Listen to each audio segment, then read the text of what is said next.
E eu falo para todo mundo que para mim vendas é o coração de qualquer empresa. Se você não tem venda, você não tem problema para resolver porque você vai quebrar. Eu já quebrei umas 3 empresas tranquilamente assim. Se você tivesse que começar de novo hoje vendendo o farol de Xenon, o que você faria diferente? Eu sou CEO da empresa, quem vende? Eu. Quem é o marketing da empresa? Eu.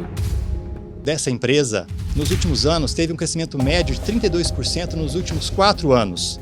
Eles têm um número de funcionários de aproximadamente 700 empregados. Para Balduco, a gente faz 3 carretas de bisnaguinha por dia, só de bisnaguinha. E todo passo que eu dava na minha carreira, eu falava assim, essa indústria vai me agregar alguma coisa de experiência para a Pitabred. E eu achava que o sucesso era fácil, porque eu não via as dores do meu pai. Aqui nós temos algumas curiosidades sobre o Guilherme. Ele é um empreendedor nato, ele toma riscos e ele aprende com os próprios erros. Enfim, e eu tinha quase que desistido de empreender, né? Tive problemas com sociedade, mas eu tive muito mais felicidade com sociedade do que problema. Fluxo de caixa é guardar dinheiro? Sejam muito bem-vindos ao primeiro episódio do Almada Cast, onde as histórias de sucesso aqui são contadas de uma maneira muito diferente. Hoje, nós vamos ter um convidado muito especial aqui. Nós teremos hoje o CEO do Grupo Farina, o Guilherme Sayeg. Eu estou aqui também junto com o meu assistente e companheiro, junto aqui com o nosso Igor Sarauza. Isso mesmo. Ok? Okay. Primeiro, só queria agradecer, estou lisonjeado por ser o primeiro Almada Cast, eu ser o primeiro convidado. Obrigado, Rico, obrigado, Igor. É um prazer estar aqui com vocês. Ó, que bom. Abrir com chave de ouro, hein? E eu tô muito orgulhoso também disso. Eu vou aprender muito aqui, como todo mundo aí em casa. Legal. Ok, Guilherme. Então, acho que a nossa primeira pergunta, né, inaugural aqui, eu queria que você contasse para nós que história é essa de produzir 500 milhões de pães ao ano. Esse é nosso número atual, né? Só dando uma introdução um pouquinho, o Grupo Farina é uma empresa nova, é uma holding, né? Que foi constituída há 4 anos e nesses 4 anos a gente vem crescendo essa taxa aí de 32% ao ano. E, na verdade, essa holding foi a junção de 2 empresas familiares, que é a Pitabred, que fica em Atibaia, e a Reale Júnior, que fica em Jarinu. E no final das contas nós éramos concorrentes, né? Em 2 empresas próximas, a 25 minutos de distância, uma em Atibaia e outra em Jarinu. E essa fusão nasceu de uma intenção, de uma negociação que eu fui fazer com o Cleverson, que hoje é meu sócio e que é o fundador da Reale Júnior. Eu queria comprar uma linha de produção dele no meio da pandemia, porque até importar ia demorar muito e eu bombando em venda lá, querendo crescer o negócio de maneira rápida. Eu falei, cara, eu vou comprar uma linha de alguém aqui que já está no Brasil. E aí eu fui conversar com o Cleverson e ele prontamente disse não vou vender. E aí, cara, começou um flerte. Ele falou, mas... Eu falei, Cleverson, você está do meu lado, você vai fabricar hambúrguer, eu já fabrico... Era uma linha de pão de hambúrguer. Eu já fabrico pão de hambúrguer, você vai fabricar pão de hambúrguer, a gente vai virar concorrente. E aí eu falei, cara, por que a gente não vira sócio? Daí ele falou, mas como assim virar sócio? Eu falei, vamos fazer uma fusão e vamos juntar as empresas e ao invés da gente concorrer, vamos virar sócio. E aí ele demorou alguns dias para digerir isso, mas deu ali acho que umas 2 semanas ele me ligou, ele falou, Guilherme, vem aqui tomar um café. E aí a gente foi tomar um café e aí de lá a gente partiu para os próximos passos de fazer uma fusão. Aí contratamos uma empresa de M&A, que fez valuation, tudo certinho, mas a gente conseguiu chegar num acordo, nos unir e ganhar forças, né? E acho que foi uma decisão super acertada, porque hoje, depois de 4 anos, a gente vê esse crescimento bem expressivo do grupo. E nos bastidores, como funcionou esse pensamento desse empreendedor que estava atuando sozinho e aí ele viu uma oportunidade, né, rolar diante dele assim? Como é que foi o bastidor interno? Você diz para ele, para você, para mim? Como é que isso atuou você como empreendedor? Como que isso surgiu? Como que isso apareceu? Eu sou um cara que eu prefiro ter gente junto comigo, somando e dividindo do que sempre querer fazer as coisas sozinhos. Então, todas as empresas que eu tive sócios, tive problemas com sociedade, mas eu tive muito mais felicidade com sociedade do que problema. Seria relação de Então, ganha-ganha, é isso? Exatamente. Tem que ser uma relação de ganha-ganha. Todo mundo tem que ganhar. Eu acho que sócio tem que se complementar. Cara, se às vezes você tem um sócio bom na produção, eu sou um cara de vendas nato, minha carreira sempre foi em vendas. E eu falo para todo mundo que para mim vendas é o coração de qualquer empresa. Se você não tem venda, você não tem problema para resolver porque você vai quebrar. Se você está faturando, você pode ter um problema financeiro, você pode ter um problema de qualidade, você pode ter um problema em qualquer outro departamento. Se você está faturando, você consegue manejar isso e, pô, eu tenho um problema, mas eu estou sobrevivendo. Se o seu problema é venda, você não vai sobreviver. E assim, eu acabei entrando na Pitabred, tô até mudando um pouquinho de assunto, mas eu nunca trabalhei... A Pitabred é uma empresa que foi fundada pelo meu pai, pelo meu tio, pelo meu avô, pelos primos, enfim. A minha família é libanesa, né? Libanês é tudo em família, então é aquela bagunça. Mas eu nunca trabalhei com eles. Eu fui trabalhar com eles em 2017. Então eu sempre segui minha carreira na área de vendas em diversas empresas nacionais, multinacionais. Mas em 2017 eles me chamaram. A empresa estava em dificuldade, a Pitabred, ainda não existia Grupo Farina. E foi que eu conversei com eles. Eu falei, gente, se a gente está com dificuldade, a empresa não está faturando, não tem o que fazer. Tem que faturar, tem que vender. Eu falei, vamos arrumar a casa, vamos vender e depois você resolve os outros departamentos. Ah, mas a margem, mas não sei o quê. Eu falei, cara, eu não tinha nem crédito para tomar em banco. Tava chegando assim, era julho quando eu entrei, chegou outubro, novembro, começou a preocupação de primeira parcela de 13º. A gente foi num banco pedir empréstimo para pagar o 13º dos funcionários, o banco falou, não, vocês não têm crédito. E aí eu peguei dinheiro emprestado do meu cunhado, marido da minha irmã quase me matou, para pagar o 13º, eu falei, não, eu te pago em 12 parcelas e com os juros que você tem do seu dinheiro aplicado. Aí ele emprestou, graças a Deus eu paguei, eu não, né, a empresa pagou. E deu certo. Mas a gente começou a faturar, começamos a levar vendas e aí depois você começa a arrumar os outros departamentos. É E bom o falar negócio também vai. que quase todas as empresas e negócios que dão certo passam por um momento de perrengue, sabe? São duas coisas. Primeiro essa, de a gente quer a zona de conforto, ficar na zona de conforto que nada dê errado. Então é uma das primeiras coisas também para o empreendedor entender, ainda mais eu que sou iniciante, tenho 26 anos, e muitas pessoas que às vezes estão no mundo corporativo e quer sair desse mundo, é entender que faz parte também, né? Às vezes foi até muito importante. Se não tivesse todos esses problemas e obstáculos, talvez vocês nem estariam aqui, estariam grandes como vocês estão hoje, né? É que nada é fácil, né, Igor? Então, o obstáculo faz parte do crescimento, do desenvolvimento. É que nem com um filho. Você tem seu filho. Se você der tudo pro seu filho, você criar seu filho de uma maneira que ele não vai ter nenhuma dificuldade na vida, a primeira dificuldade que ele tiver, ele vai ter depressão, ele vai pedir pinico, ele vai falar, não quero, vai pedir demissão, etc. Então você tem que deixar. A função do pai é proteger o filho, mas proteger a distância, né? Fala, cara, vai lá, vai ter suas quedas, vai ter os seus tombos e a empresa é a mesma coisa. A empresa tem os seus problemas, tem seus tombos, mas. Uma coisinha que ele também falou agora, que também é interessante para falar para quem está começando, que você falou assim, que quando você se reuniu com seus familiares, eles falavam, não, mas e a receita? Não, mas e o valuation tal? Em termos técnicos. E às vezes é entender o que você falou. Às vezes, calma, tudo bem, existem muitos cursos hoje em dia, você pode se aprimorar tecnicamente em várias coisas, mas é mais do que isso, né? Tudo bem é uma coisa mais, não lúdica, mas uma coisa de veia empreendedora. Não necessariamente você precisa saber de todos os termos técnicos e as siglas, né? Não precisa saber de nada, né? Quem fundou a Pita foi meu pai. Meu pai hoje tem 77 anos. Meu pai, meu tio, a família. Eles não sabem os termos, o valuation, o M&A, não sei o que, o EBITDA e não sei o que. São muitos termos que eu sei, porque eu trabalhei em multinacionais, então...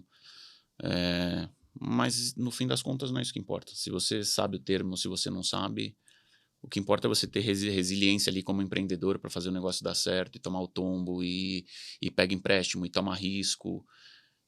Cara, ninguém tem sucesso sem risco e sem queda e eu já quebrei umas 3 empresas tranquilamente, assim. Quando... Não, vamos desdobrar esse assunto. Eu comecei a empreender muito jovem. Eu comecei a trabalhar muito cedo. Cedo não. Eu comecei a trabalhar assim. Eu entrei na faculdade e eu imediatamente queria começar a trabalhar. Desculpa, você estudou o quê? Administração de empresas. Ah, tá. E aí eu já comecei a fazer estágio, fui trabalhar em banco. E, cara, estágio em banco paga bem. Eu já ganhava dinheiro, só que assim, cara... Eu trabalhava tanto que eu não conseguia nem passar na faculdade. Aí eu comecei a bombar na faculdade. Eu não conseguia estudar, porque naquela época estágio era 8 horas, hoje mudou, hoje é 6. Uhum. Aí trabalhei em banco, depois eu trabalhei na TOTUS, que na época era a Microsiga, uma empresa de TI grande, vocês devem conhecer. Sim. E aí, na TOTUS, foi minha primeira decepção, que eu fui demitido assim com 21 anos. Teve um corte lá, cortaram um monte de gente, eu saí nessa leva. E aí eu falei, eu vou empreender. Então, mas o que te levou, qual que foi o processo que te levou a pensar dessa forma? A virada de chave. A virada de chave ali, o que você fez? Você tinha 21 anos. Eu tinha 21 anos, mas eu tive um problema. O que era o problema? O meu pai abriu a Pita Bread quando eu era pequeno. A empresa foi fundada em 1991. Eu tinha 6 anos. Eu vi a empresa crescer conforme eu fui crescendo. E eu achava que o sucesso era fácil, porque eu não via as dores do meu pai, ou eu não entendia. Na realidade você não via mesmo. Eu não via. Eu tinha 6 anos, eu tinha 7 anos. E eu sempre tive a ilusão que empreender era fácil. Ficava lúdico, né? Ficava lúdico. Eu falava assim, pra que eu vou trabalhar para os outros e ganhar um salário aqui, sendo que, cara, meu pai abriu uma empresa, a empresa tá indo bem, e eu vou seguir por esse caminho, vou abrir uma empresa e vou seguir bem. E vou me dar bem. E o meu pai, muito sabiamente, falou, vai, abre uma empresa que eu tenho certeza que você vai se dar bem.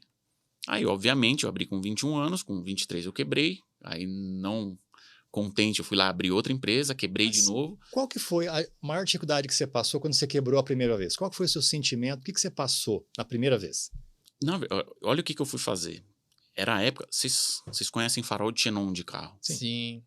Foi na época que começou a bombar farol de xenon, não existia.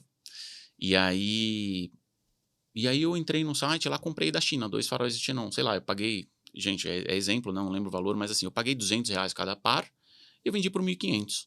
Estou rico. Não, aí assim, eu tinha 21 anos, eu falei assim, cara, peraí, eu trouxe 2 negócios pro correio, chegou, eu vendi, eu lucrei meu salário do mês. Aí eu fui e comprei 10. Aí chegou, vendi, comprei 30, aí já não chegou. A Receita foi e confiscou. Aí comecei a falar, não, cara, então eu vou ter que abrir uma empresa, vou ter que importar o negócio direito, vou fazer tudo certo. Só que, cara, tudo demanda capital de giro, tudo demanda investimento, você tem que ter radar, você tem que fazer importação, você tem que ter o CNPJ. Eu não sabia nada disso, pra mim era uma brincadeira. E a decisão, quando você tomou a decisão de comprar 30 que você não sabia nada? Ali Não. faltou alguma coisa nesse momento? Faltou planejamento, faltou noção de risco. Eu não tinha noção de risco. Pra que eu comprei 30? Você tinha 23 anos. Tinha 21 anos. 21 anos. É. Mas olha que Então- importante, né? Então, assim, cara, pra que ir pra 30? Ou assim, por que eu já não fui? Ah, já ganhei dinheiro, por que eu já não guardo parte desse dinheiro? Já vou me estruturando, abrir empresa, entendendo. E aí, o que aconteceu? Com o mercado de xenon, eu até fui, montei um escritório, abri CNPJ, comecei a fazer as coisas. Só que quando viram que xenon era um bom negócio, quem tinha dinheiro era mais velho, o cara ia lá, comprava 10 containers de farol de xenon. E E fazia aí certo, o né? preço E fazia certo. E o preço que eu comecei a vender a R$1.500, Caiu. não, caiu assim para 1.000, depois 800, depois 700, depois 500. Concorrência. Concorrência, assim, predatória. E hoje farol de xenon vem um carro original, ninguém mais vende farol de xenon. Então, assim, eu peguei um boom, eu percebi o boom, falei, pô, esse negócio é bom. Você mas enxergou eu não uma tinha. oportunidade, na Eu realidade. enxerguei uma oportunidade. Então, essa visão que é importante, né? Você enxergou uma oportunidade momentânea naquele período, naquele timing, Exato. né? E foi atrás. Mas você não tinha as ferramentas, Eu não tinha estrutura, eu não tinha conhecimento. maturidade, eu não tinha ferramentas, eu não tinha nada. É aquela coisa de um diamante que vai se lapidando, né? Exato. Talvez seu pai lá, já Exato. mais experiente, ele olhava e falava, ai, meu filho, deixa que ele Não, vai. exato. E Deixa." assim, é importante porque assim, eu tinha uma segurança do meu pai. É muito fácil você falar pra alguém assim, ah, não, vai empreender. Tem gente que... É difícil você empreender quando você é o que paga as contas de casa, ou quando você tem filho, ou quando você é casado. É uma decisão muito mais difícil. Mas eu sempre fui muito empreendedor e o meu pai falou, cara, agora é a hora de você quebrar a cara, porque agora você não depende de você mesmo, você não é casado, você não tem filho. Então foi a hora de eu arriscar. Pra mim, essa foi minha faculdade. Uhum. A faculdade, pra mim, cara, não me ensinou nem 5% do que eu tenho de ensinamento da vida, trabalhando, empreendendo, enfim, a vida me ensinou muito mais. E aí, enfim, depois eu tive uma outra empresa, também quebrei, e aí eu decidi voltar pro mercado. Eu virei pro meu pai um dia, cheguei em casa chorando. Eu lembro até, foi engraçado, que eu cheguei em casa chorando, minha mãe olhou pra mim e falou assim, filho, você usou drogas? Eu falei, por quê, mãe? Ela falou, por que você tá chorando? Eu falei, não, mãe, eu tô chorando porque eu tô desesperado. Ela falou assim, mas eu nunca vi. Eu falei, pois é. Minha mãe achando que eu tava... E aí eu sentei, conversei com eles, eu falei, não dá mais, não dá. Já quebrei, já peguei dinheiro de banco, já vendi carro, já tô andando de ônibus. Eu falei, eu não tenho mais o que fazer. E aí meu pai falou, então volta a trabalhar. E aí eu queria trabalhar com ele, né? Eu falei, não posso trabalhar na Pita? Ele falou, não pode. Eu falei, tá bom. Eu falei, um dia você vai me chamar. Ele falou, o dia que eu te chamar, você vem. Agora eu não preciso.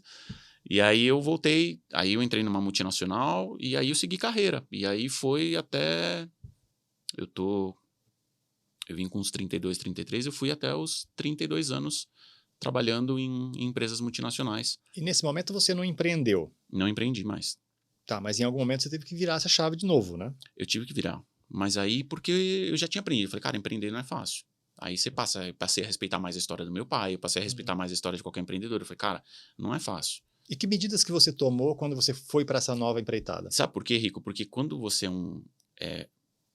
por exemplo, eu virei vendedor de uma multinacional depois que eu fechei a minha segunda empresa.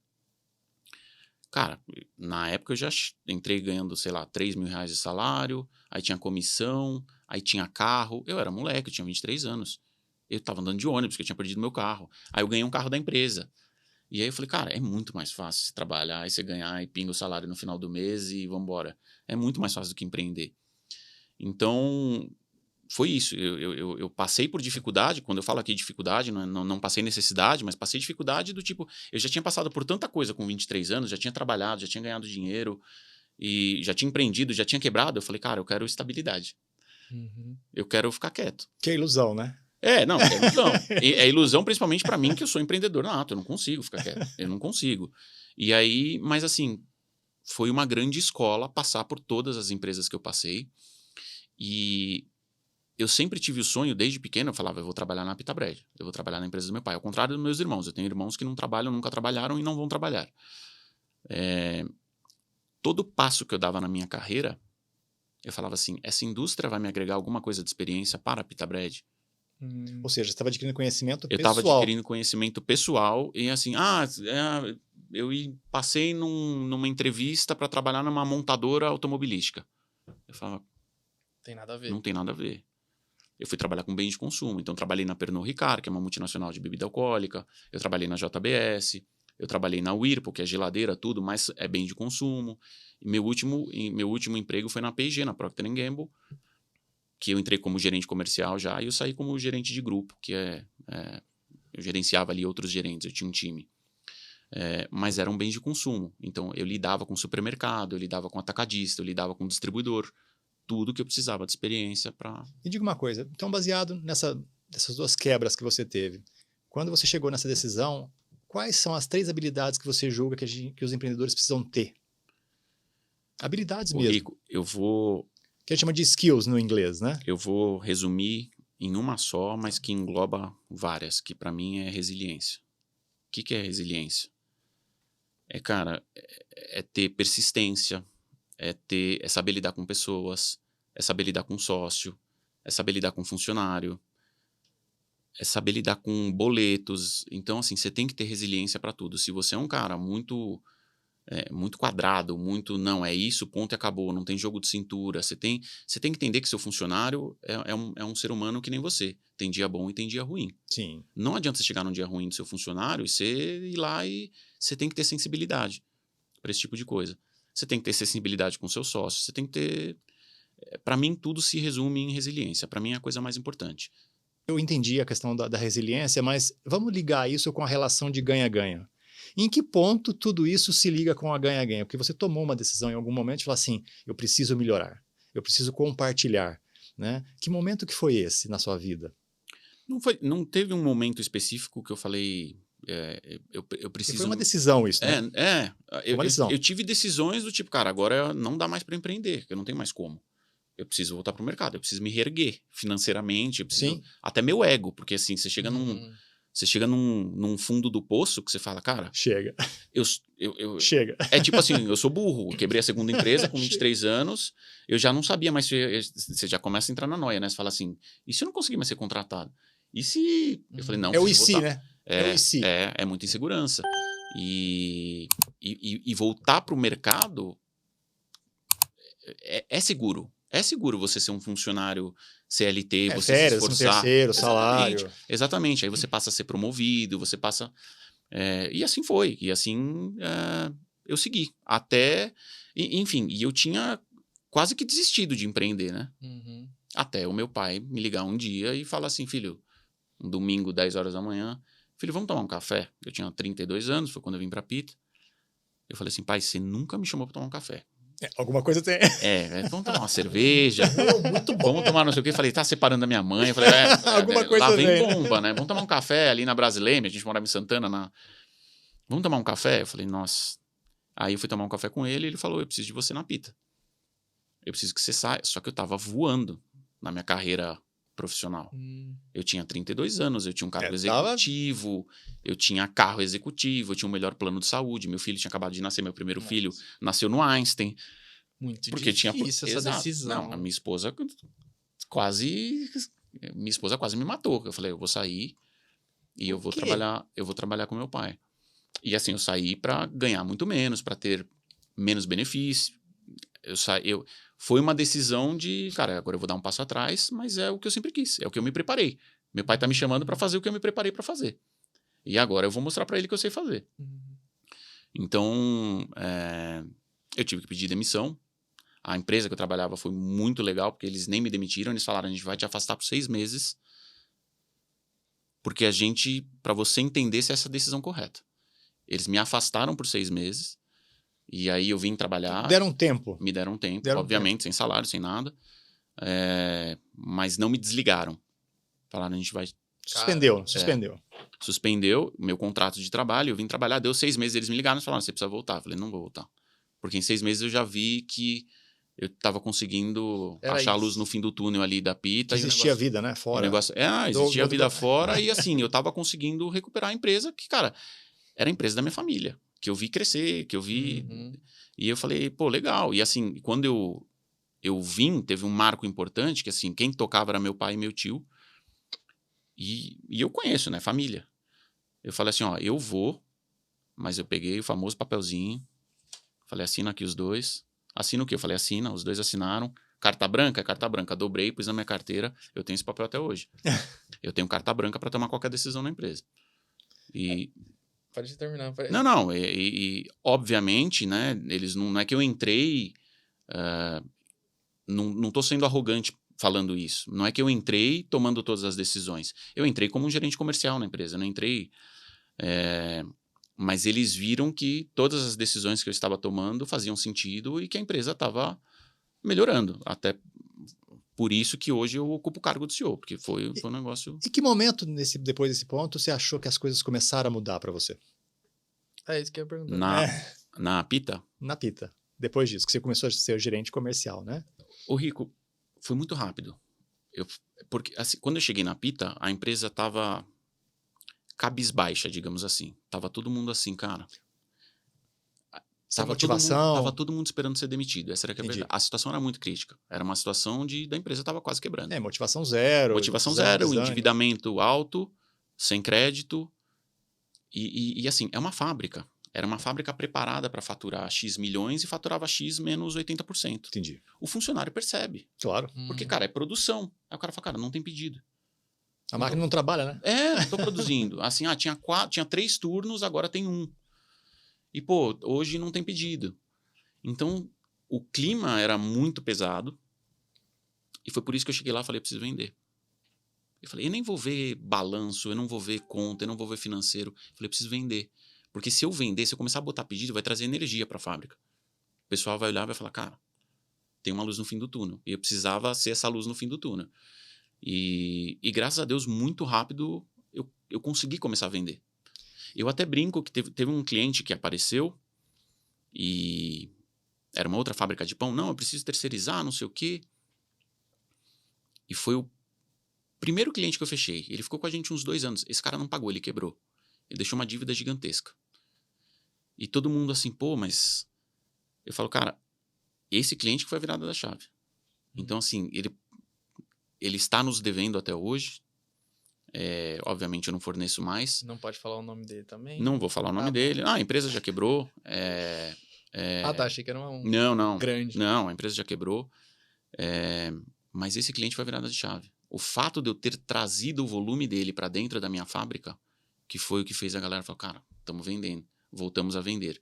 E aí eu fui focando em outras coisas. Então, assim, quando ele quebrou, que não nos pagou, etc., a empresa já tinha se passado 2 anos, a empresa já estava em segurança. Não, até para aproveitar o gancho, até para você mesmo falar, porque eu não lembro se a gente já comentou isso, mas para entender, fala alguns clientes, pode falar algum nome de alguns clientes para as pessoas entenderem com quem a gente está conversando também. Os principais clientes hoje do Grupo Farinas é a Wikibold, então a gente produz muita coisa para a Wikibold. A Wikibold tem aquele wrap, Eu gosto wrap da 1, 2, Wikibold. 3, que faz na frigideira, é a gente que produz. Toda a linha lanche da Wikibold, os pães de hambúrguer, pão brioche, pão australiano, pão de hot dog. A gente faz a bisnaguinha da Balduco. A gente faz marca própria para a Rede Dia, para o Tenda Atacado, Lopes. A gente faz para outras marcas de outros estados, tem a Marsala no Rio Grande do Sul. Então, hoje o nosso negócio tem a marca Pita Bread, que é o pão sírio, que é distribuído pela Wikibold. Uhum. E tem, nosso maior negócio hoje é industrialização para outras indústrias e marca própria para redes varejistas. Entendi. Esse é o nosso Pra grande galera negócio. entender quem a gente tá trazendo aqui. Exatamente. São as melhores marcas de pão, né? Sim. Ô, Guilherme, e puxando o gancho aí do que você acabou de dizer, eu achei super interessante. Eu queria saber sua posição com relação à questão da venda e à questão da estruturação. Porque você falou que a empresa estava desmotivada, estava numa situação difícil. Como que você entende? Você entende que tem que vender e estruturar? Ou você acha que tem que estruturar e depois vender? Eu estou falando isso, gente, porque quando os empreendedores estão iniciando, essa é uma pergunta muito comum. Eu estruturo primeiro ou eu vendo? Ou eu vendo e depois estruturo? Entende a pergunta? Eu entendo e eu vou responder de um jeito, vão ter pessoas que vão pensar de outro ou vão responder de outro. Para mim é vendas. Primeiro venda. É o que eu falei. Você tem que faturar. A empresa tem que faturar. A não ser que você tenha muito dinheiro e fala, eu vou empreender. E aí você monta, você estrutura a empresa, um plano de negócios, etc. Mas isso não é a realidade. Não, isso não é a realidade do Não é a brasileiro hoje, realidade. não é. A realidade do brasileiro é o que eu tô fazendo bolo em casa e alguém chegou e falou, nossa, que bolo gostoso, vou vender o bolo. E aí começa. Então é o que eu falo, cara, primeiro você tem que ter a venda, você tem que ter a demanda. Você tem a demanda de casa, pô, eu tô fazendo bolo em casa e tô vendendo 100 bolos por mês. Aí depois eu tô vendendo 1000 bolos por mês. Cara, tá na hora de empreender, tá na hora de estruturar o seu negócio. Porque é isso, é o que eu falei, a não ser que você tenha muita condição financeira, beleza, você estrutura o negócio, monta plano de negócio, contrata funcionário, etc. Mas a realidade não é essa. Então, para mim, cara, foca em vendas, fatura e depois você estrutura o seu negócio. Todos os departamentos trabalham para o departamento de vendas? Eu digo que sim. Eu acho que todos os departamentos são um suporte para que o time de vendas consiga vender, consiga trazer faturamento para a empresa. Então, todas as áreas são importantes. RH é fundamental, jurídico, logística, porque logística tem que entregar, financeiro, etc. Mas eu acho que sim, no frigir dos ovos, eu acho que todos os departamentos acabam trabalhando para que vendas consiga entregar e trazer o faturamento que a empresa precisa, que é a engrenagem. A locomotiva, negócio, né? A locomotiva, é a engrenagem para o negócio girar, para a empresa faturar. No nosso caso, né, que é uma indústria. Pode trazer alguns números de, por exemplo, além, porque hoje eu tava vendo 500 milhões, repetitivo, mas isso aqui dá para repetir várias vezes, 500 milhões de pães. É muita coisa. Além disso, tem alguns outros números da empresa que pode trazer aí de curiosidade? Tem. A gente tem hoje 2 plantas, a gente tem 700 funcionários e esses 700 funcionários são praticamente tudo produção. Por quê? Porque eu não tenho... A nossa empresa é uma empresa diferente de uma indústria de pão tradicional. A indústria de pão tradicional, ela fabrica, ela vende para um varejista, ela vende lá no Pão de Açúcar, ela vende no Carrefour, ela faz a troca do produto, porque se o produto venceu na gôndola é responsabilidade dela, ela tem que ter promotora, ela tem que ter logística, ela tem que ter não sei quantos caminhões. Eu não faço nada disso. O nosso negócio, o nosso know-how é produzir. Então, eu tenho hoje um dos melhores custos de produção, porque eu não tenho toda a despesa, o SG&A, que uma indústria tradicional tem. Eu não tenho área de logística, eu não tenho área de marketing, eu não tenho área de vendas. Eu sou CEO da empresa. Quem vende? Eu. Quem é o marketing da empresa? Eu. Eu não tenho. Então, o nosso custo é muito baixo, o que me permite negociar com uma Wikibold, com uma Balduco, com um Dia, um produto de alta qualidade, alta tecnologia, porque sim, eu tenho uma fábrica de alta tecnologia, mas pelo fato de eu não ter todos esses custos, eu consigo chegar num bom preço de venda. Então, isso é uma estratégia de negócio nossa. qual é a ameaça do nosso negócio? Eu tenho muita concentração de venda em poucos clientes. Então, Não é pulverizado, né? não é uma venda completamente pulverizada. Então, eu dependo sim da Wikibold, eu dependo da Balduco, eu dependo do Dia, eu dependo desses caras grandes. Então, eu tenho grandes contratos. Mas essa é uma estratégia que a gente adotou, porque vender para o varejo hoje é muito custoso. Então, uma indústria, não só de panificação, uma indústria de alimentos tradicional, geralmente tem menos margem do que eu tenho. Com certeza. Justamente por conta disso. A minha estrutura é muito enxuta. Então, são 700 funcionários, praticamente tudo em chão de fábrica. Totalmente chão de fábrica. Então, Praticamente parte de tudo. administração... Tem tudo administrativo, mas é menor. Vamos dizer assim, administrativo é 50, 60 pessoas e o resto é chão de fábrica. 700 funcionários. Quantas empresas tem? É muita gente, né? É muita gente mesmo. E diga uma coisa, a gente não pode ter a ilusão de que a gente pode fazer tudo, Sim. né? Assim, a gente não pode ter essa ilusão que eu vou dar conta de tudo. Como é que você lida, por exemplo, quando você não tem essas áreas, como que você faz? Assim, eu queria que você desse uma dica para quem está começando a empreender e começar a vender e depois estruturar. Como é que você trabalha isso? O Rico, empreender é fazer tudo, né? O empreender verdade. é ser gerente de todas as áreas, é ser empregado de todas as áreas, é ser diretor de todas as áreas. Sim. Você tem que, cara, o empreendedor, ele produz, ele vende, ele fatura, ele manda nota lá pro contador no final do mês, ele é todas as áreas. É por isso que eu falo, você tem que ter resiliência, tem que ter paciência, tem que ter jogo de cintura. É complicado, mas Tem que ser assim... flexível, né? Tem que ser flexível, mas eu acho que eu ia falar ganho, mas não é o ganho, é a palavra correta. Eu acho que a vantagem ou o orgulho de empreender quando o negócio dá certo é mais que uma questão financeira. Pode ter muita gente que, eu trabalho numa multinacional, nossa, tá super bem de vida. Mas você, pelo menos para mim, você empreender e a sua empresa tá de pé e é um motivo de orgulho. Eu chego hoje na fábrica, eu entro e falo, cara, que legal. É muito legal saber o que a gente construiu. Eu digo eu, meus sócios e os meus funcionários, os gerentes, todo mundo.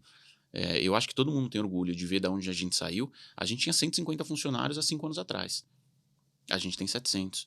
Então, assim, é um negócio, é um crescimento tremendo. No nosso primeiro ano de fusão, as duas empresas cresceram juntas 83%. A gente pegou o resultado das duas separadas, juntou, tipo, 30, Subiu. 30, 60. A gente cresceu 80% no primeiro ano. Em cima. 60 no segundo, 30 no terceiro. Então, assim, é crescimento em cima de crescimento muito expressivo.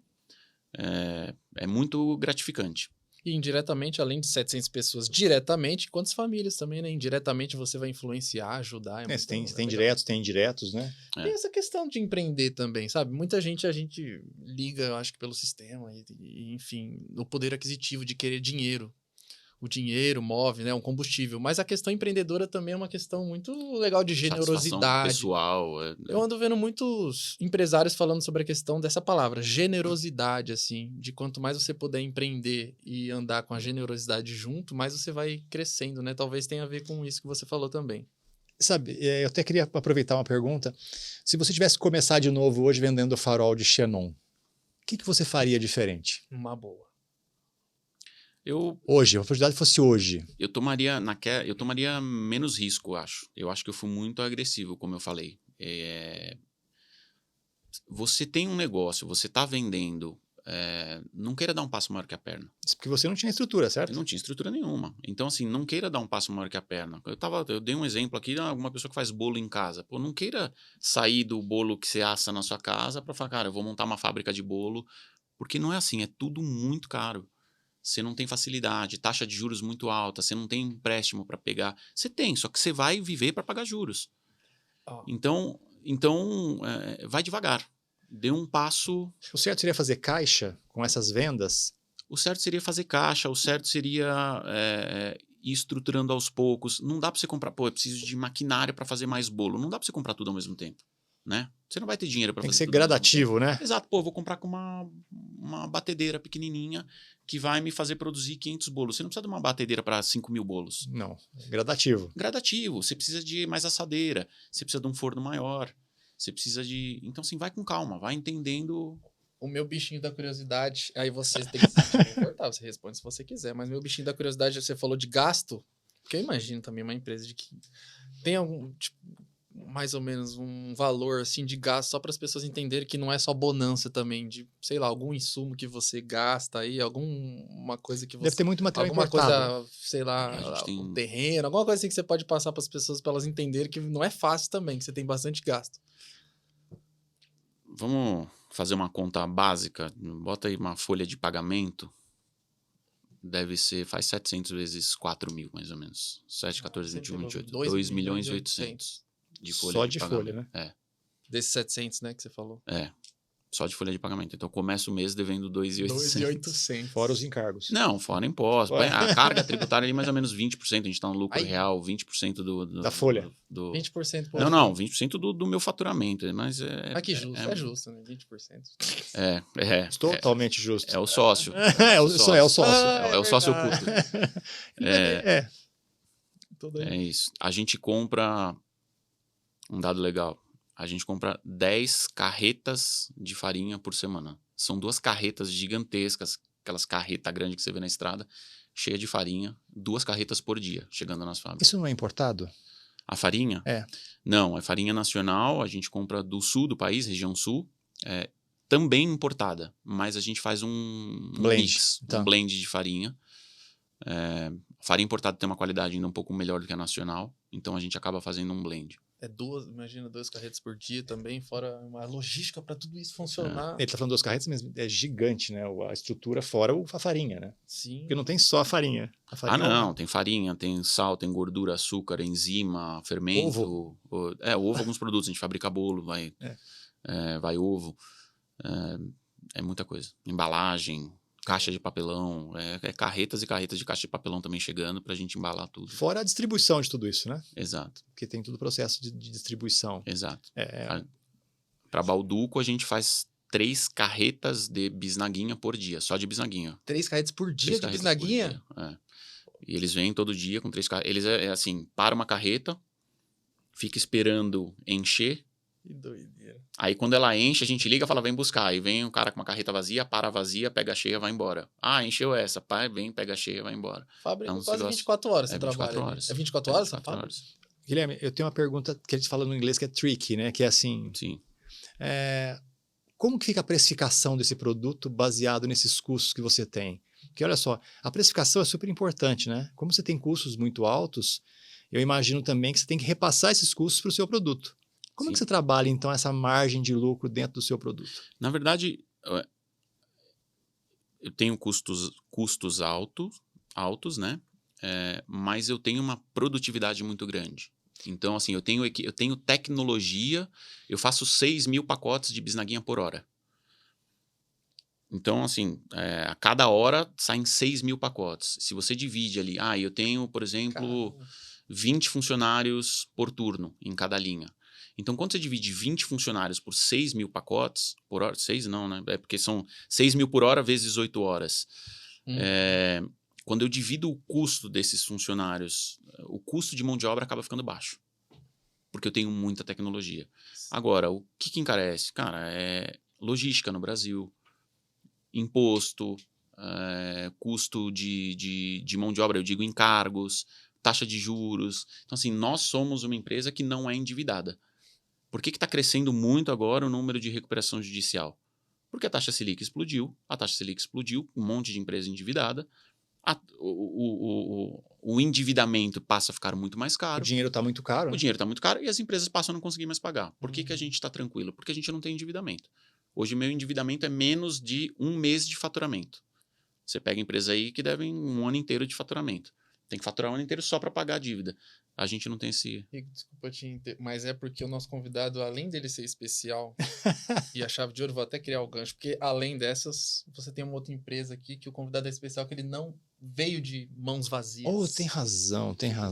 E a gente queria falar, tem uma exatamente. oportunidade para você primeiro fazer a introdução, que além do Grupo Farina. do Grupo Farina, temos o que mais? Eu tenho uma empresa de Carolina, fábrica de Carolina, aquele docinho famoso. Explica pra gente o que é a Carolina. vem aqui. Que vem em toda a padaria. Que vem a Carolina e você vem vai a Carolina. explicando. Aqui, gente. Olha aí. Eu vou mostrar o que é uma aparecendo, Carolina. Tá aparecendo, tá vendo aí a Carolina? Eu vou mostrar pra câmera Eu tô ali a vendo Carolina. Vai pegando aí. Aqui, pessoal. Ó, pessoal, aqui, que delícia. aqui é a famosa Carolina. Oh, que delícia, hein? Ô, que primeiro episódio bom, hein? Eu quero pegar uma aqui. Comer. Tá todo- Vamos lá. Eu ia falar que tá todo mundo que inveja, mas eles comeram. Eles já comeram lá atrás, a né? caixa. Não, a caixa aqui, ó. A caixa já Tá vazia. faltando aqui, isso aqui é mais Vai um- explicando enquanto a gente vai. Você acha Vai que comendo. Você não vai. Não, eu porque não. Você Depois já eu comeu como. bastante na vida, já, né? A Carolina foi... Na verdade, a gente tem dentro do Grupo Farina, a gente tem uma marca de bolo que se chama Cabocla Mineira. Que a gente comprou 55% dessa marca e a gente tem um sócio nessa marca que tem os outros 45%. Ele sempre fabricou Carolina e aí ele me sugeriu, o Marcelo, ele me sugeriu um dia, ele falou, Guilherme, vamos montar uma fábrica de Carolina? E eu falei, pô, é um bom negócio, porque toda padaria tem Carolina, toda padaria reclama que tem que fazer Carolina.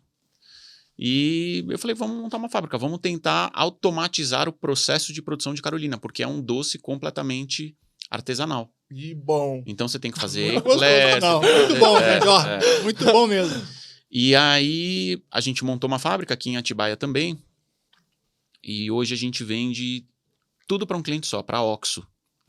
A famosa Oxxo, que tem 500 lojas Que tá em São Paulo. dominando o mundo Exato. inteiro. Então quem come Carolina da Oxxo é a Carolina que a gente fabrica aqui na nossa fábrica. Ele compra 100% da minha produção. É porque a Oxxo abre mais loja do que eu consigo investir em equipamento. Aí eu nunca consigo acompanhar a Oxxo, mas é... E explica pra gente, que eu achei super interessante essa questão que você falou da marca. E para quem está começando a empreender, como é que funciona essa questão da marca? Isso é importante, não é importante? É importante. Eu acho que antes de empreender, se você tem uma marca, você precisa entender se essa marca já não é registrada, já não é de domínio de alguma outra empresa ou de alguma outra pessoa, né? Para isso tem o INPE, para você consultar. Então, assim, é uma coisa que quando você é um cara pequeno, você não Não se preocupa, né? se preocupa. Mas alguém pode usar a sua marca, E né? se você tomar uma proporção grande e falar, agora eu vou registrar minha marca, aí já está registrado. Você trabalhou anos como um negócio pequeno que ninguém viu, e você fala, cara, vou ter que mudar o nome do meu negócio, da minha marca. Então é algo que, para quem trabalha com alimentos que nem eu, ou enfim, qualquer marca de qualquer outra coisa, é algo que precisa tomar um cuidado, precisa Então, fazer o registro da marca, A recomendação que você dá para quem está começando, iniciando, sempre preocupar com a questão da marca. com certeza. E é difícil trabalhar com a marca? É fácil mexer com uma marca? Como é que funciona? Não, existem vários escritórios, especialistas, escritórios de advocacia que fazem o registro da marca para você, que fazem a consulta, tem que ver a classificação, que ramo que você atua. Tem advogados especialistas nisso e te ajudam com isso. Então, é uma coisa que está fácil de informação, né? Tá Você fácil de localiza. informação, Entendi. tá fácil. A Carolina eu achei que era só. O doce eu achei que era uma coisa só na hora, tem que comer na hora, assim, como é que fala? Sim. Perecível. Mas não, dá pra você. Não, ele é um produto que ele dura 30 dias em temperatura ambiente. Porque o doce, ele dura mais que o pão. Se você deixar em Ah, é? temperatura ambiente, a Carolina dura mais que o pão. É um fato também, né? Porque você mexe com alimentos que São não pode perecíveis. ficar. São perecíveis, assim. Mas vem mudando, né? O próprio pão hoje dura no mínimo 30 dias. A bisnaguinha da Badu que eu faço dura 3 meses.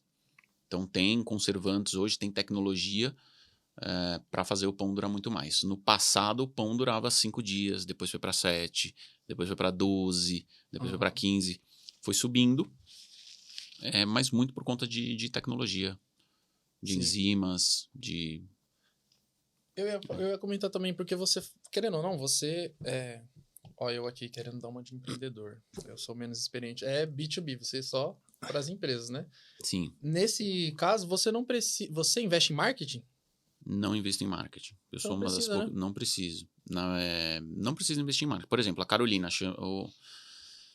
O Luciano até me perguntou hoje, falou, mas você tem rede social? Não, eu não tenho. Eu não tenho porque eu vendo tudo B2B, como você comentou. Eu vendo para Oxxo.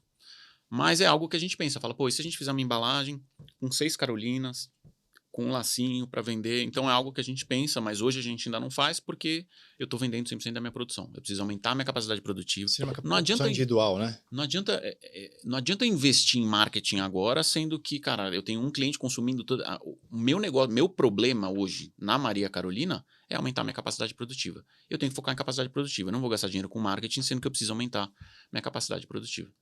E é uma dica também para as pessoas, às vezes, que quer abrir alguma coisa, porque toda empresa que abre, ela vai precisar de outra empresa para fazer alguma outra coisa. Sempre. Então é interessante, né? Porque não só a pessoa precisa abrir uma empresa inicial para fazer serviços para as pessoas, para o público, mas ela pode pensar para... E não estou dizendo que marketing não é importante, que não tenha que se investir em marketing. Se você tem uma empresa que vende direto ao consumidor, é super importante. É que como você perguntou, é B2B, né?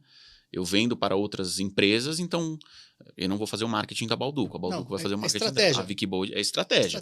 Então, para mim, marketing hoje não é algo fundamental, apesar de que, dependendo do negócio, é algo extremamente fundamental. De fato. De fato, o marketing é bem fundamental. Sim, não podemos deixar... Não é fazendo um jabá aqui. É porque isso aqui nem é combinado, hein? É bom falar para não falar que você aproveitou, nem nada. Você trouxe era pra gente comer e a gente que deu a ideia. Não era nem para vocês comerem. Tava no meu carro, aí eu falei, vai derreter no sol, deixa eu tirar aqui. Aí eu tirei, aí vocês viram, eu falei, não, então é para você. Sincronia perfeita. Tá Nossa, vai bombar, né? Não, tô brincando. Não, mas é muito, muito gostoso também. Legal. Ô, Guilherme, e baseado em tudo que a gente falou aqui, qual que você acha que é a habilidade que a pessoa que está começando a empreender, que ela precisa se desenvolver hoje, dada a nossa situação atual? Você falou de juros altos, dinheiro difícil, entre outras dificuldades. Quais são as habilidades que as pessoas precisam desenvolver hoje para começar a empreender? Ô, Rico, como eu falei já no começo, né? Resiliência, tem que ter jogo de cintura e tem que ter muita paixão, cara, porque empreender é trabalhar meses ou anos a fio de madrugada sem remuneração. Cara, você está trabalhando por um sonho, você está trabalhando por um projeto que você tem, um projeto de vida. Só que isso não te remunera no começo. Então não adianta o pessoal falar, não, mas eu trabalho, eu vou montar minha empresa, eu vou ter um salário de R$5.000 por mês. Cara, você vai ter um salário por 2 meses, que a empresa vai te pagar, você vai usar o limite do banco e depois... Não tem. Então, você trabalha... Empreender é trabalhar por um sonho. Você tem que ter muita paixão, você tem que ter muito foco, você tem que ter muita resiliência para você chegar num nível de, cara, agora a empresa consegue me remunerar. Você tem funcionários, às vezes, você remunera os seus funcionários, tem que remunerá-los bem, tem que dar uma série de benefícios e você não ganha. Então você chega em casa, você deita assim. Eu passei por isso. Eu tive a Jerônimo, que era uma empresa de produto vegano, foi vendida para Grano. Também era aqui em Atibaia. Eu fiquei 8 anos com essa empresa. Não tem nada a ver com o hambúrguer. Não tem nada a ver. Não tem nada a ver com a rede de hamburgueria. Tá. Mas eu fazia hambúrguer vegano. Era hambúrguer vegano, de grão de bico, de não sei o quê. Eu não fui o fundador dessa empresa, mas eu entrei logo que ela nasceu. Eu entrei sócio. E eu fiquei 8 anos com essa empresa. É uma empresa que começou numa garagem lá em São Bernardo do Campo e a gente acabou num galpão aqui de 700 metros. A gente acabou aqui num galpão de 700 metros em Atibaia, chegamos a ter 50 funcionários. Eu nunca tirei R$1 da empresa, porque a empresa nunca teve condições de me pagar. A empresa foi vendida e eu nunca tirei R$1 da empresa. Então, é a resiliência que você se refere. Cara, é a resiliência, você tem que aguentar, porque acaba virando um negócio assim. Eu cheguei a ter 50 funcionários lá. E eu não tô ganhando dinheiro. Eu tô trabalhando aqui há 8 anos e eu não tô ganhando dinheiro. Só que você tem 50 funcionários vivendo de você.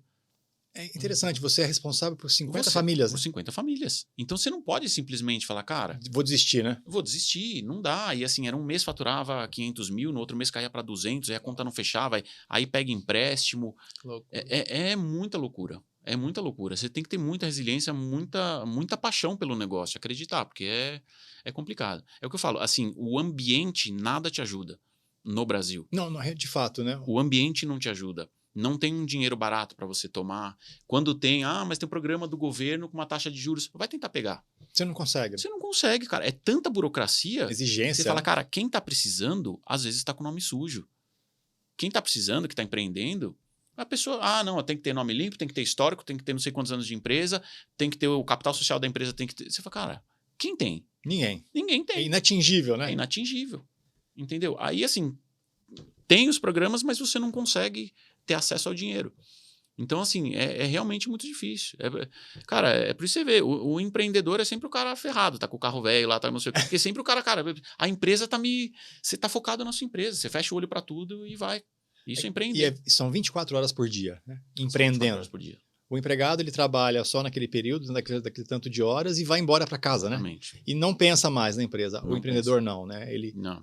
ele baixa as portas na sexta-feira, ele não vai parar de jeito nenhum, né? Enfim. Passa um gato em frente à fábrica, toca o alarme e os caras te ligam da empresa de segurança. Qual a senha? Seu amigão, tô dormindo. Qual a senha? Aí você fala, o que foi? Não, é um gato passou. Você fala, cara, não é Você possível. foi falando, eu fui percebendo pela sua história que também existe um amadurecimento do empreendedorismo Sim. muito legal, assim. Então, hoje, os planos que você cria e as estratégias que você cria dentro da sua empresa, ela vai amadurecendo, né? Dentro disso também tem um fator aí chamado precificação, que talvez é aquilo que você tinha falado, faturava 500 mil, aí depois faturava 100.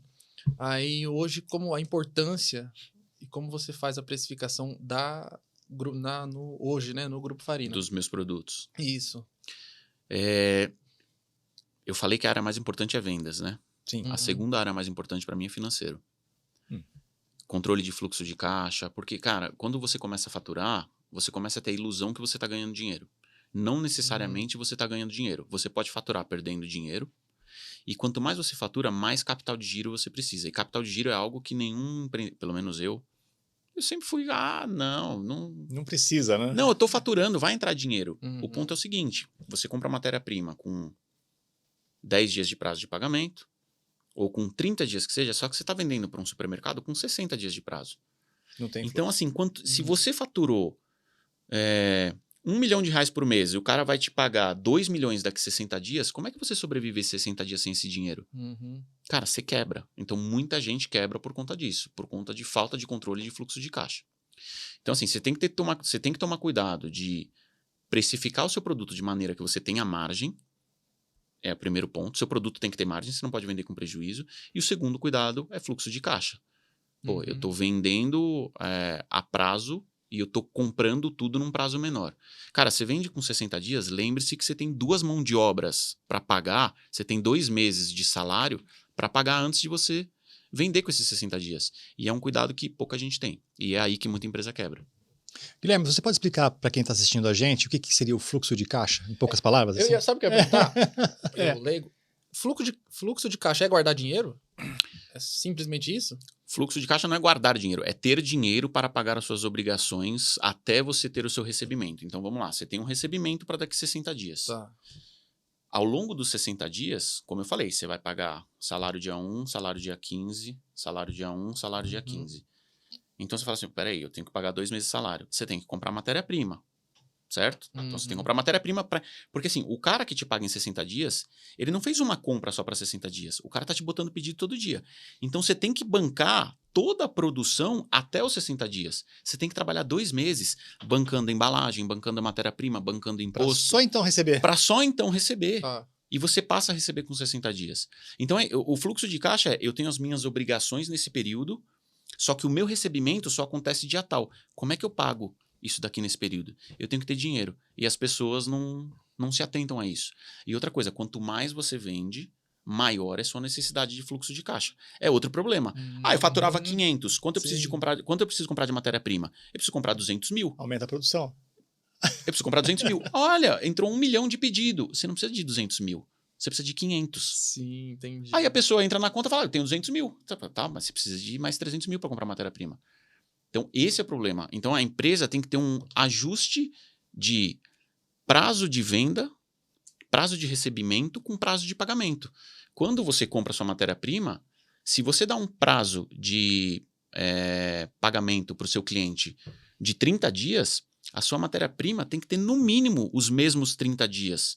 No mínimo, se não mais, deveria ter mais. Sim. Então você deveria comprar com um prazo maior do que o prazo que você está vendendo. Dessa forma você fica com fluxo de caixa positivo. Ou você tem que ter dinheiro para bancar essa operação nesse período. Caraca, que legal, hein? Muito legal. Não, muito eu até queria fazer uma outra pergunta voltada nisso, porque assim, eu como um primeiro empreendedor, assim, o começo de eu empreendendo, eu acho que a maioria das pessoas também, que então o fluxo de caixa não é o fluxo de caixa é para você investir? Também? Você usa o fluxo de caixa para investir em outras coisas? Ou aí é outra coisa? Você usa parte do seu lucro, do lucro que você tem na sua empresa, você usa parte para investir e parte para pôr no seu bolso. Então, assim, o pessoal fala assim, eu tenho uma empresa, vou usar exemplo, tá, gente, para ficar fácil. Eu tenho uma empresa que fatura R$100 mil por mês e ela deixa 10% de lucro líquido. O cara vai e põe R$10 mil por mês no bolso. Beleza. Quebrou a batedeira. Eu preciso comprar uma batedeira nova. Você tem que tirar esse dinheiro do seu lucro. Você tem que investir. Então, parte do seu lucro, você tem que deixar ele separado para que você consiga reinvestir no seu próprio negócio. Se você toma todo o seu dinheiro, quando você precisar, tiver uma dor de barriga, ou algum problema, acontece, gente, como na família, como em casa. Pegou fogo, acontece qualquer coisa, teve um acidente, meu carro bateu, enfim. Você tem que ter dinheiro, você tem que ter um dinheiro para fazer um investimento. E você tem que tirar disso de parte do seu lucro. Então, você não pode consumir todo o lucro líquido do seu negócio para se pagar. Sim. Você tem que separar uma parte para investimento. Tá. Não, era basicamente isso, porque tem empresa que aí, além de... vai ter o fluxo de caixa para fazer isso que você falou, de pagar, às vezes, os custos que tem, mas também tem uma outra coisa que é tipo é tipo reserva. É uma reserva. Uma reserva para investir só para isso. É uma reserva de caixa. Aí é uma outra coisa. Fluxo de caixa é o dia a dia, Igor. Cara, dia a dia. Eu tô fazendo as perguntas aqui porque eu realmente... Você tem que pagar a conta. Então, o que é o fluxo de caixa? Você tem que ter uma planilha lá, você fala, hoje, que dia é hoje? 26. Dia 26 vai vencer tal e tal item, dia 27 tal, dia 28. E o que eu tenho de recebível? Então, você tem que ter uma linha lá, falando o que você vai pagar e uma linha o que vai entrar. É um extrato do banco que você tem. A sua empresa tem que ter isso. Então, assim, eu vendi... Vai entrar 20 mil na minha conta dia tal, mas os seus vencimentos até o dia tal, como é que você paga?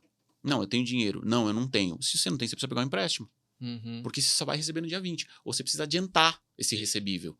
É por isso que eu falo, o financeiro, para mim, depois de vendas, é o que eu falei, é um problema. Primeiro você vende. O segundo problema é como que eu recebo e como que eu controlo o meu fluxo de caixa. Como que o dinheiro entra, né? Como que o dinheiro entra. Exatamente. É tomar cuidado com o prazo. Empreendedor ou vendedor, a gente se ilude muito com venda. Tipo, eu sempre trabalhei com... Eu tinha uma empresa lá, Jerônimo, de produto vegano. Cara, tô negociando com o Carrefour. Eu falei, cara, vou ficar rico, né? Vou vender pro Carrefour. Eu pensaria Você chega lá, assim, 60 dias de prazo. Cara, eu não aguento vender pra esses caras. Você tem que bancar a operação. Eu tenho que bancar a operação. Não dá. Só que, assim, 90% das pessoas falam, não, pode assinar. Onde eu assino? Vou vender. Aí vende. Aí vai ter problema de fluxo de caixa. Fluxo de caixa é uma coisa. Margem do seu produto é outra. Se o seu produto tem que estar bem precificado para dar lucro. Seu produto custa 5, você tem imposto, você tem não sei o que, você tem que vender ele a 15. Se você está vendendo ele a 10, você está tomando prejuízo. Entendeu? Isso é conta de padeiro, né? Eu sou padeiro, então geralmente... Caramba, você usa esse literalmente. Conta de padeiro, literalmente. Geralmente, você tem que precificar o seu produto ali 0,3 vezes 3. O produto custa 1, você tem que vender no mínimo a 3. De novo, não é... Isso aqui é uma... Literal, né? É uma conta de padeiro, né? Você tem que ter todos os seus custos direitinho e depende de negócio para negócio. Entendi. É o seguinte, se você pudesse dar um conselho, assim, real, sem romantizar nada, de pé no chão mesmo, para quem está começando hoje, qual que seria esse conselho de um CEO? Vende. É isso, gente. Tem que vender. Você tem um negócio, você tem que faturar. E depois você tem que ir organizando as outras coisas. A venda, o faturamento, assim, eu vim de vendas, mas é a locomotiva de qualquer negócio. Então, assim, você tem que ter paixão no que você faz. Só que, assim, você tem que botar o seu produto para fora. Você tem que vender o seu produto, o seu serviço para qualquer ramo de negócio. Então, não adianta, cara, você é o melhor do mundo, mas... Você tem o melhor produto do mundo, você presta o melhor serviço do mundo, mas você não está vendendo, você não está se mostrando, etc.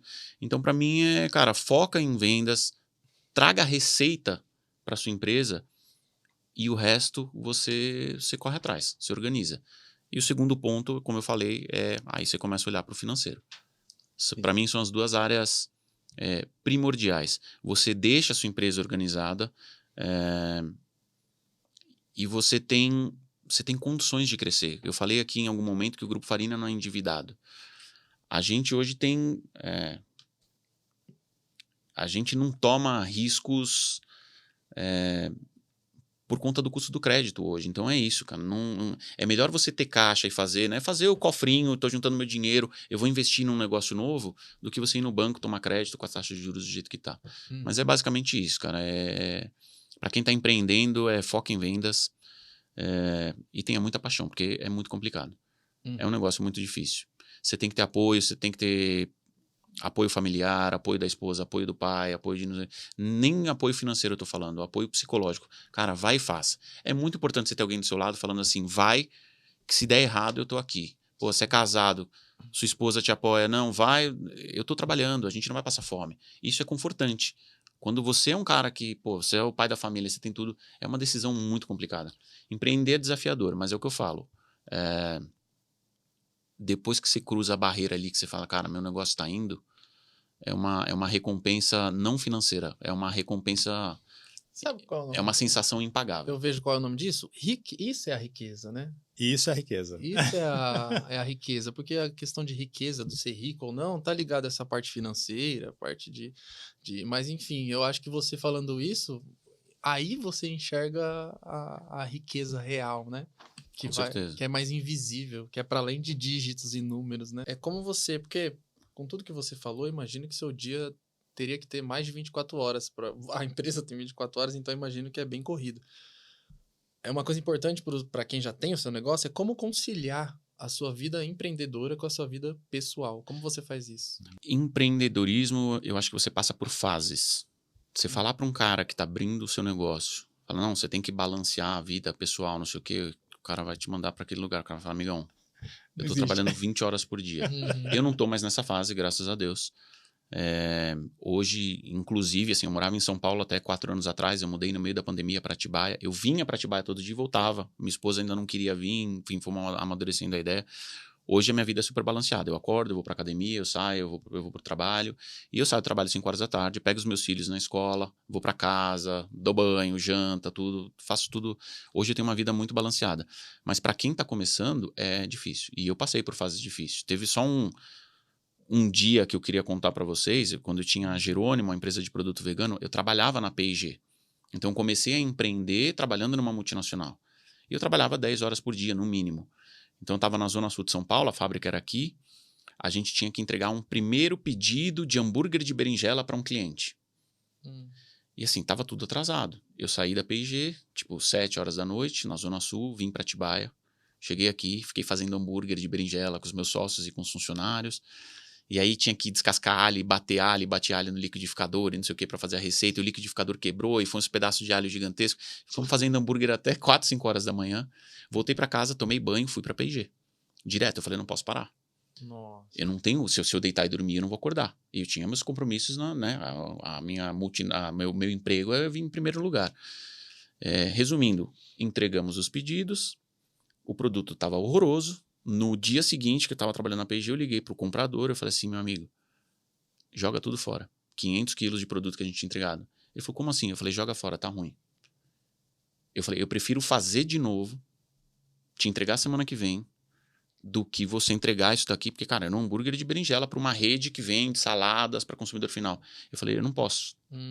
Você vai se queimar, eu vou me queimar com você. Eu falei, cara, joga fora. E aí a gente teve que fazer tudo. Então, assim, essa é a vida do empreendedor. Se naquela época você virasse para mim e falasse assim, não, vai pra academia. Eu ia falar, cara, você tá de brincadeira. Mas não tem condições. Então, hoje, graças a Deus, eu tenho condições, mas a vida é muita loucura. É assim, minha dica é assim, cara, quando você puder, equilibre. Não adianta você querer empreender e ser super-homem, né? Tem empreendedor que acha que tem que ser super-homem. O cara já tá com 200 funcionários, a empresa tá... Não, eu tenho que trabalhar 20 horas por dia. Cara, não precisa. Meu modo de pensar não precisa. Eu já passei por essa fase, eu já fui mais novo, e hoje eu preciso equilibrar. Eu tenho um filho para criar, eu tenho minha esposa, então assim, hoje eu equilibro muito bem, com certeza. Bom, legal, pessoal. Então, hoje nós tivemos aqui a presença e a participação de Guilherme, que é o CEO do Grupo Farina. E, Guilherme, eu queria te agradecer pela sua participação, pelos seus ensinamentos tão sábios, e a gente espera que você volte outras vezes aqui. Eu queria agradecer. Obrigado mais uma vez. De novo, eu estou lisonjeado de ser o primeiro. Espero que traga muito sucesso para vocês, a minha participação aqui, e com certeza eu volto, porque eu tenho muito mais coisa para falar. Ok. Obrigado, gente. Valeu. Obrigado a todos. Guilherme, show de bola, cara. Show de bola. Antes de acabar.